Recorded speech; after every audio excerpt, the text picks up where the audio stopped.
महासागरों और महाद्वीपों का वितरण। पिछले अध्याय में आपने पृथ्वी के आंतरिक भाग का अध्ययन किया है। आप विश्व मानचित्र से पहले से ही परिचित हैं। आप जानते हैं कि महाद्वीप पृथ्वी की सतह के 29% हिस्से को कवर करते हैं और शेष महासागरीय जल के नीचे है। महाद्वीपों और महासागरीय निकायों की स्थिति, जैसा कि हम उन्हें मानचित्र में देखते हैं, अतीत में समान नहीं रहे हैं। इसके अलावा अब ये एक सर्वमान्य तथ्य है कि आने वाले समय में महासागर और महाद्वीप अपनी वर्तमान स्थिति का आनंद लेना जारी नहीं रखेंगे। यदि ऐसा है तो प्रश्न उठता है कि पूर्व में उनकी क्या स्थिति थी, वे अपनी स्थिति क्यों और कैसे बदलते हैं।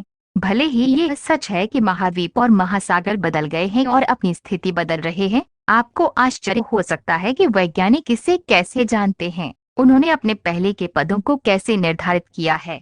इनमें से कुछ और संबंधित प्रश्नों के उत्तर आपको इस अध्याय में मिलेंगे। महाद्वीपीय बहाव। अटलांटिक महासागर के समुद्र तट के आकार का निरीक्षण करें। समुद्र के दोनों ओर समुद्र तटों की समरूपता देखकर आप हैरान रह जाएंगे। कोई आश्चर्य नहीं, कई वैज्ञानिकों ने इस समानता के बारे में सोचा और दो अमेरिका, यूरोप और अफ्रीका के एक साथ जुड़ने की संभावना पर विचार किया। विज्ञान के इतिहास के ज्ञात अभिलेखों से ये एक डच नक्शा निर्माता अब्राहम ओरटेलियस था, जिसने पहली बार 1596 की शुरुआत में इस तरह की संभावना का प्रस्ताव रखा था। एंटोनियो पेलेग्रिनी ने 3 महाद्वीपों को एक साथ दिखाते हुए एक नक्शा बनाया। हालांकि जर्मन मौसम विज्ञानी अल्फ्रेड वेगनर ने 1912 में महाद्वीपीय बहाव सिद्धांत के रूप में एक व्यापक तर्क दिया था। ये महासागरों और महाद्वीपों के वितरण के संबंध में था। वेगनर के अनुसार सभी महाद्वीपों ने एक ही महाद्वीपीय द्रव्यमान का निर्माण किया और मेगा महासागर उसी को घेरे हुए थे।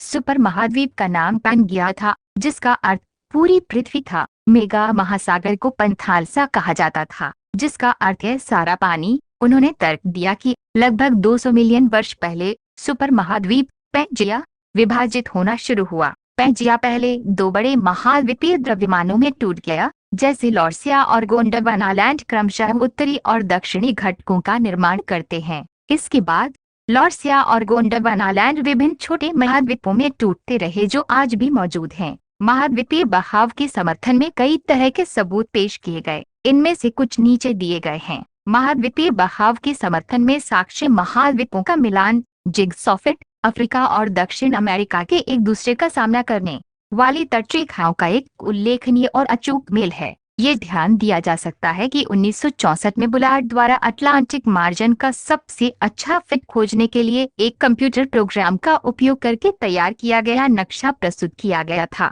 ये काफी सही साबित हुआ। मैच को वर्तमान तटरेखा की बजाय एक 000 रेखा पर आजमाया गया। महासागरों में समान आयु की चट्टानें। हाल की अवधि में विकसित रेडियोमेट्रिक डेटिंग विधियों ने विशाल महासागर में विभिन्न महाद्वीपों से चट्टानों के निर्माण को सहसंबद्ध करने में मदद की है। ब्राजील तट से 2,000 मिलियन वर्ष की प्राचीन चट्टानों की बेल्ट पश्चिमी अफ्रीका के लोगों के साथ मेल खाती है। दक्षिण अमेरिका और अफ्रीका के समुद्र तट के साथ सबसे पहले समुद्री जमा जुरासिक युग के हैं। इससे पता चलता है कि उस समय से पहले समुद्र का अस्तित्व नहीं था। टिलाइट ये हिमनदों के निक्षेपों से बनी तलछटी चट्टान है।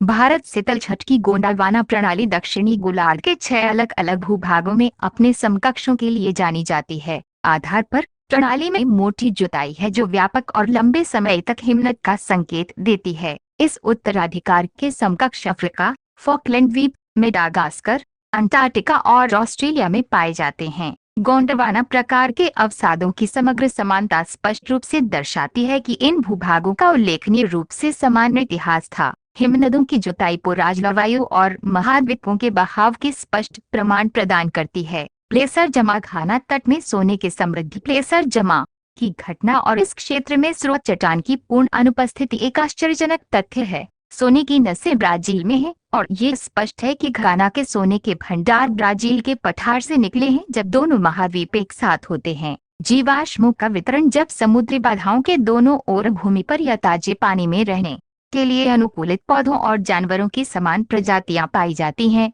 तो ऐसे वितरण के लिए लेखांकन के संबंध में एक समस्या उत्पन्न होती है। भारत, मेडागास्कर और अफ्रीका में लेमर्स के अवलोकन ने कुछ लोगों को इन 3 भूभागों को जोड़ने वाले एक सन्निहित भूभाग लैमोरिया पर विचार करने के लिए प्रेरित किया। मेसोसॉरस उथले खारे पानी के अनुकूल एक छोटा सरीसृप था। इनके कंकाल केवल दो इलाकों में पाए जाते हैं, दक्षिण अफ्रीका के दक्षिणी के प्रांत और ब्राजील की इरावर संरचनाएं। दोनों इलाके वर्तमान में 4-800 किमी दूर हैं और उनके बीच में एक महासागर है।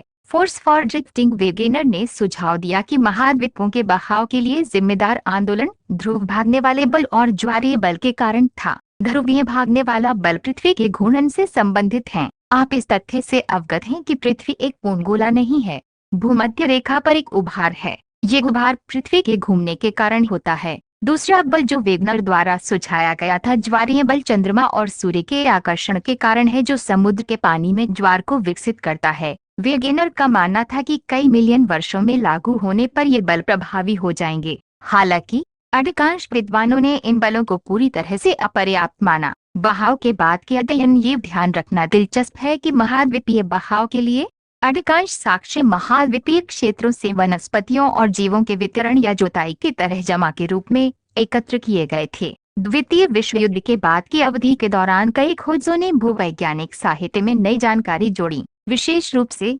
महासागर तल मानचित्रण से एकत्रित जानकारी ने महासागरों और महाद्वीपों के वितरण के अध्ययन के लिए नए आयाम प्रदान किए। संवहन धारा सिद्धांत 1930 के दशक में आर्थर होम्स ने मेंटल भाग में संवहन धाराओं के संचालन की संभावना पर चर्चा की। ये धाराएं रेडियोधर्मी तत्वों के कारण उत्पन्न होती हैं, जिससे मेंटल भाग में तापीय अंतर होता है। होम्स ने तर्क दिया कि पूरे मेंटल हिस्से में ऐसी धाराओं की एक प्रणाली मौजूद है। यह बल के मुद्दे की व्याख्या प्रदान करने का एक प्रयास था, जिसके आधार पर समकालीन वैज्ञानिकों ने महाद्वीपीय बहाव सिद्धांत को खारिज कर दिया। महासागरीय तल का मानचित्रण। महासागरीय व्यास के विस्तृत शोध से पता चला है कि समुद्र तल न केवल एक विशाल मैदान है, बल्कि ये राहत से भरा है। द्वितीय विश्व युद्ध के बाद की अवधि में महासागरीय तल का मानचित्रण करने के लिए किए गए अभियानों ने समुद्र की राहत की एक विस्तृत तस्वीर प्रदान की और जलमग्न पर्वत श्रृंखलाओं के साथ साथ गहरी खाइयों के अस्तित्व का संकेत दिया, जो ज्यादातर महाद्वीप के हाशिए के करीब स्थित हैं। ज्वालामुखी विस्फोट के मामले में मध्य महासागर की लकीरें सबसे अधिक सक्रिय पाएगी। महासागरीय क्रस्ट से चट्टानों की डेटिंग से इस तथ्य का पता चलता है कि वे महाद्वीपीय क्षेत्रों की तुलना में बहुत छोटे हैं। महासागरीय कटक के शिखर के दोनों ओर की चट्टानों और शिखा से समान दूरी वाले स्थानों में उनके घटकों और उनकी उम्र दोनों के संदर्भ में उल्लेखनीय समानताएं पाएगी।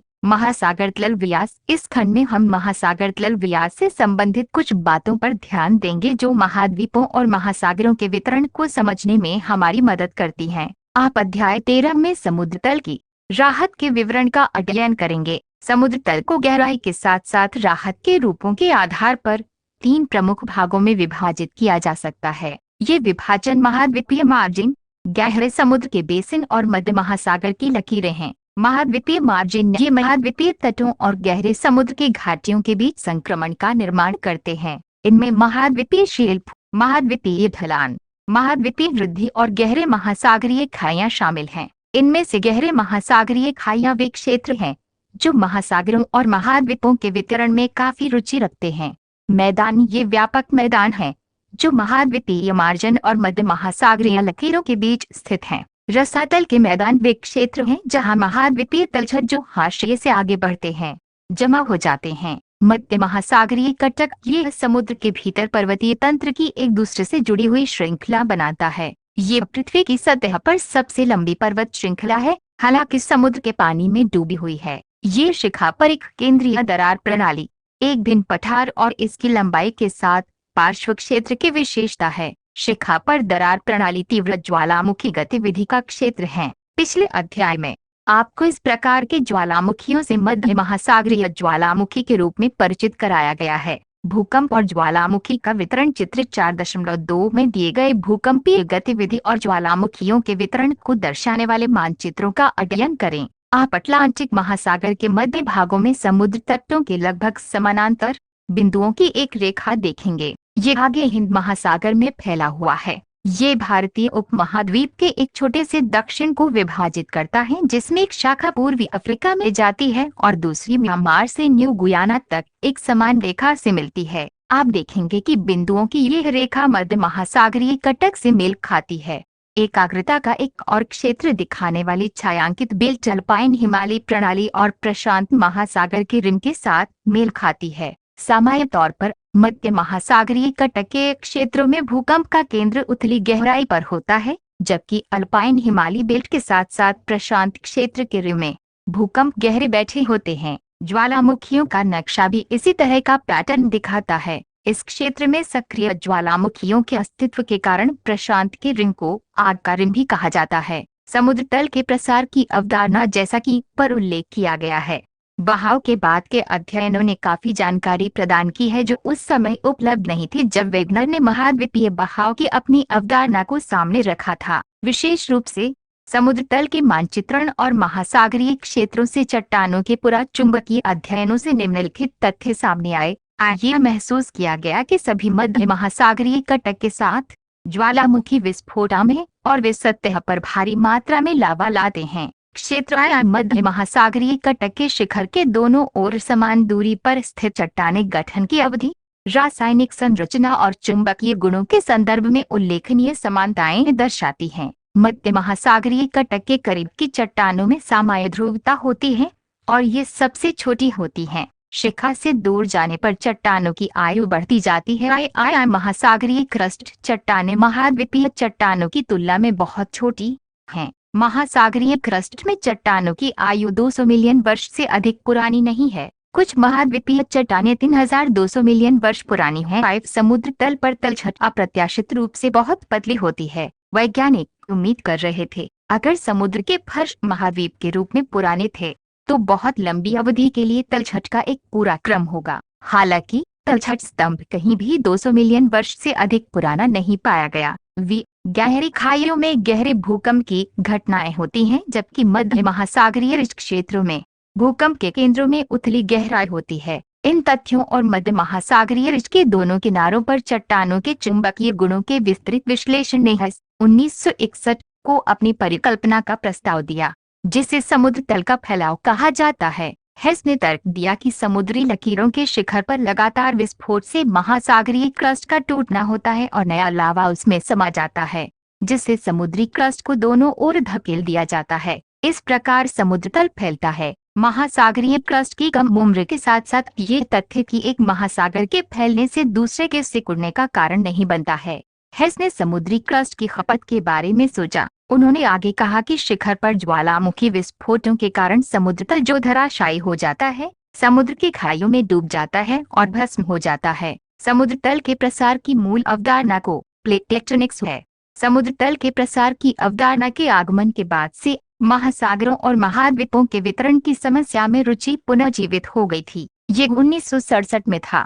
मैकेंजी और पार्कर और मॉर्गन ने भी स्वतंत्र रूप से उपलब्ध विचारों को एकत्र किया और प्लेट टेक्टोनिक्स नामक एक अन्य अवधारणा के साथ सामने आए। एक टेक्टोनिक प्लेट, जिसे लिथोस्फेरिक प्लेट भी कहा जाता है, ठोस चट्टान का एक विशाल अनियमित आकार का स्लैब है जो आमतौर पर महाद्वीपीय और महासागरीय स्थलमंडल दोनों से बना होता है। प्लेट्स क्षैतिज रूप से अस्थिमंडल पर कठोर इकाइयों के रूप में चलती हैं। लिथोस्फीयर में क्रस्ट और टॉप मेंटल शामिल हैं, जिसकी मोटाई समुद्री भागों में 5 से 100 किमी और महाद्वीपीय क्षेत्रों में लगभग 200 किमी के बीच है। एक प्लेट को महाद्वीपीय प्लेट या महासागरीय प्लेट के रूप में संदर्भित किया जा सकता है, जिसके आधार पर दोनों में से प्लेट के बड़े हिस्से पर कब्जा होता है। प्रशांत प्लेट मुख्य रूप से एक महासागरीय प्लेट है, जबकि यूरेशियन प्लेट को महाद्वीपीय प्लेट कहा जा सकता है। प्लेट टेक्टोनिक्स के सिद्धांत का प्रस्ताव है कि पृथ्वी के स्थलमंडल को 7 प्रमुख और कुछ छोटी प्लेटों में विभाजित किया गया है।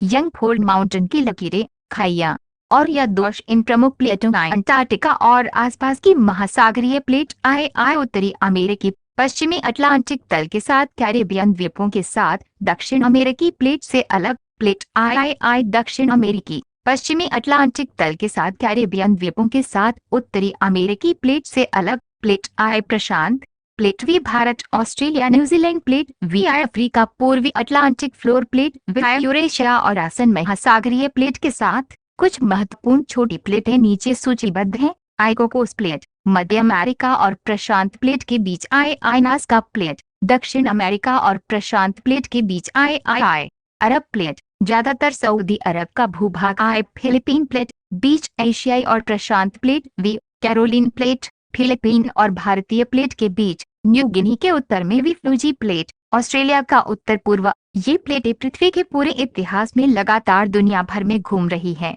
ये वे महाद्वीप नहीं है जो वेगनर के विश्वास के अनुसार चलता है। महाद्वीप एक प्लेट का हिस्सा है और जो गति करता है वह प्लेट है। इसके अलावा ये ध्यान दिया जा सकता है कि सभी प्लेटें बिना किसी अपवाद के भूवैज्ञानिक अतीत में चली गई हैं और भविष्य में भी चलती रहेंगी। वेगनर ने सभी महाद्वीपों के बारे में सोचा था कि शुरू में पैंजिया के रूप में एक सुपर महाद्वीप के रूप में अस्तित्व में था। हालांकि बाद की खोजों से पता चलता है कि प्लेटों पर आराम करने वाले महाद्वीपीय द्रव्यमान भूगर्भीय काल के दौरान भटकते रहे हैं और पैंजिया विभिन्न महाद्वीपीय द्रव्यमानों के अभिसरण का परिणाम था जो एक या दूसरी प्लेटों के हिस्से थे। पुरा चुंबकीय डेटा का उपयोग करने वाले वैज्ञानिकों ने विभिन्न भूवैज्ञानिक अवधियों में प्रत्येक वर्तमान महाद्वीपीय भूभाग द्वारा आधारित स्थितियों का निर्धारण किया है। चित्र 4.4 नागपुर क्षेत्र से विश्लेषण किए गए चट्टानों की सहायता से भारतीय उपमहाद्वीप ज्यादातर प्रायद्वीपीय भारत की स्थिति का पता लगाया जाता है। प्लेट सीमाएं 3 प्रकार की होती हैं। अब सारी सीमाएं जहां प्लेटों के एक दूसरे से दूर होने पर नई पपड़ी उत्पन्न होती है। वे स्थान जहां प्लेट एक दूसरे से दूर जाती हैं प्रसार स्थल कहलाते हैं। अब सारी सीमाओं का सबसे प्रसिद्ध उदाहरण मध्य अटलांटिक कटक है। इस पर अमेरिकी प्लेटें यूरेशियन और अफ्रीकी प्लेटों से अलग हो जाती हैं। अभी सारी सीमाएं जहां एक प्लेट के दूसरे के नीचे गोता लगाने पर क्रस्ट नष्ट हो जाता है। जिस स्थान पर प्लेट का डूबना होता है उसे सबडक्शन जोन कहा जाता है। 3 तरीके हैं जिनसे अभिसरण हो सकता है। ये हैं I1 महासागरीय और महाद्वीपीय प्लेट के बीच, II2 महासागरीय प्लेटों के बीच और II2 महाद्वीपीय प्लेटों के बीच। ट्रांसफॉर्म बाउंड्रीज जहां प्लेट्स एक दूसरे से क्षैतिज रूप से खिसकती हैं, वहां न तो क्रस्ट बनता है और न ही नष्ट होता है। ट्रांसफॉर्म फॉल्ट अलगाव के विमान हैं जो आमतौर पर मध्य महासागरीय लकीरों के लंबवत होते हैं। चूंकि विस्फोट एक ही समय में पूरे शिखा के साथ नहीं होते हैं, इसलिए पृथ्वी की दूरी से दूर प्लेट के एक हिस्से की अलग अलग गति होती है। साथ ही पृथ्वी के घूमने का प्रभाव प्लेट भागों के अलग अलग खंडों पर पड़ता है। आपको क्या लगता है कि प्लेट की गति की दर कैसे निर्धारित होती है?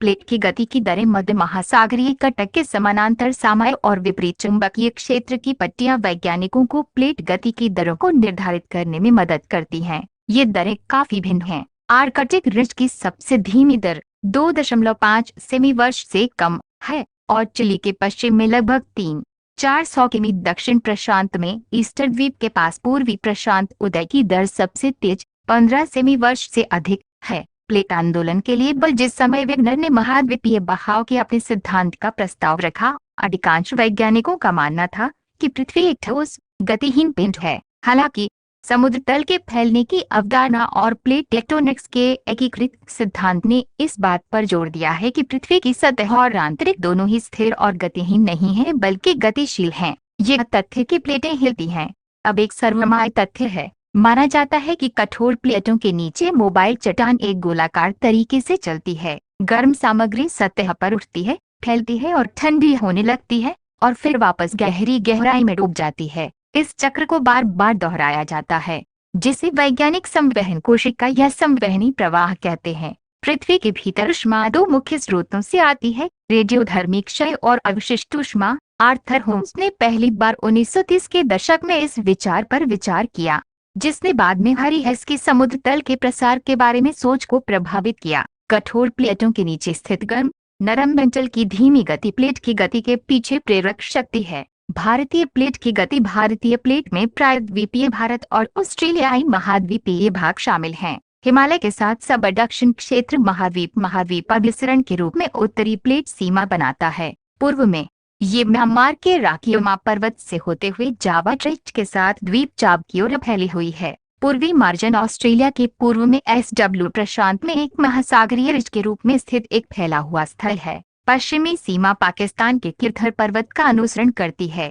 ये आगे मकराना तट के साथ फैली हुई है और चागोस द्वीप समूह के साथ दक्षिण पूर्व में लाल सागर की दरार से फैलने वाले साइड में शामिल हो जाती है। भारत और अंटार्कटिक प्लेट के बीच की सीमा को महासागरीय रिज अब सारी सीमा द्वारा भी चिह्नित किया गया है, जो मोटे तौर पर v दिशा में चल रही है और न्यूजीलैंड के थोड़ा दक्षिण में फैलने वाले स्थल में विलीन हो रही है। भारत ऑस्ट्रेलियाई तट से दूर एक विशाल महासागर में स्थित एक बड़ा द्वीप था। लगभग 225 मिलियन वर्ष पूर्व तक टेथिस सागर इसे एशियाई महाद्वीप से अलग करता था। माना जाता है कि भारत ने अपनी उत्तर की ओर यात्रा लगभग 20 करोड़ वर्ष पहले उस समय शुरू की थी जब पेंजिया टूटा था। भारत लगभग 40 से 50 मिलियन वर्ष पहले एशिया से टकराया था, जिससे हिमालय का तेजी से उत्थान हुआ। लगभग 71 मिलियन वर्ष से लेकर वर्तमान तक भारत की स्थिति, ये भारतीय उपमहाद्वीप और यूरेशियन प्लेट की स्थिति को दर्शाता है। वर्तमान से लगभग 140 मिलियन वर्ष पहले